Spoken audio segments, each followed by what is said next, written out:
আসসালামু আলাইকুম। আমি একটি ডিজিজ নিয়ে আজকে আলোচনা করব। ডিজিজটার ইংরেজি নাম হচ্ছে স্টিটোসিস্টোমা মাল্টিপ্লেক্স। নামটা একটু কঠিন হলেও এই রোগকে কিন্তু আমাদের দেশে অনেক লোক আক্রান্ত। আমি একটু বুঝিয়ে বললে আপনারা বুঝবেন। রোগটা হচ্ছে যেটাকে আমরা বলি সেবাম বা আমাদের যে অয়েল গ্ল্যান্ড আছে বা সেবাম গ্ল্যান্ড, সেবাম গ্ল্যান্ডের এক ধরনের সিস্ট, যেটাকে সিস্ট মানে হচ্ছে এক ধরনের একটা আ বদ্ধ ক্যাভিটি, এই ক্যাভিটির মধ্যে সেবামটা জমে যাচ্ছে এবং সেবামটা সিক্রেশন হতে পারছে না। এই রোগটাকে বলা হচ্ছে স্টিটোসিস্টোমা মাল্টিপ্লেক্স।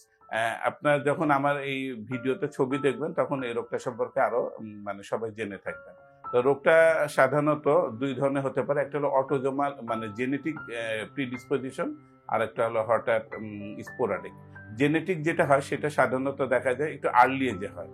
যেটা বলি আমরা অ্যাডাল্ট এজে হয়ে থাকে অথবা অ্যাডোলেসেন্ট মানে অ্যাডাল্টের আগের বয়সে সাধারণত এটা হয়ে থাকে।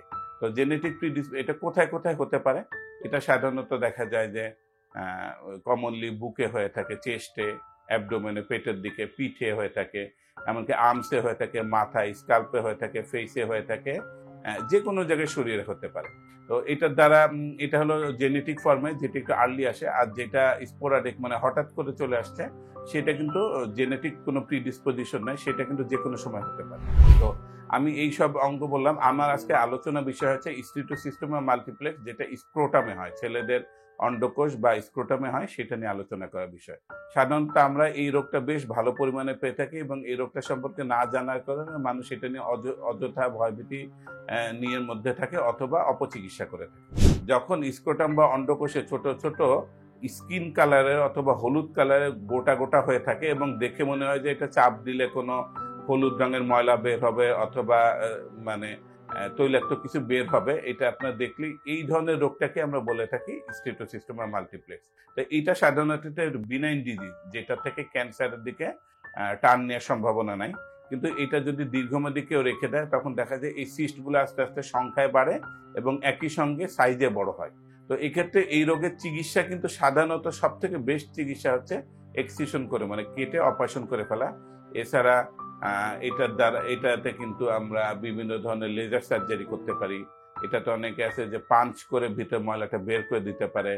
অনেক সময় দেখা যায় অনেক পরিমাণে বেড়ে যাচ্ছে বা অন্য কোনোভাবে রোগী সার্জারি নিতে পারেন না। তখন কিছুটা কম কার্যকর হলেও আমরা বিভিন্ন ধরনের ঔষধ দিয়ে থাকি। তো যেটার দ্বারাও কিন্তু স্টিটোসিস্টোমা মাল্টিপ্লেক্সের ক্ষেত্রে অনেক ক্ষেত্রে উপকারী হয়। তো এক্ষেত্রে যেটা জিনিস হচ্ছে সার্জারির ক্ষেত্রেও কিন্তু একটু কথা আছে।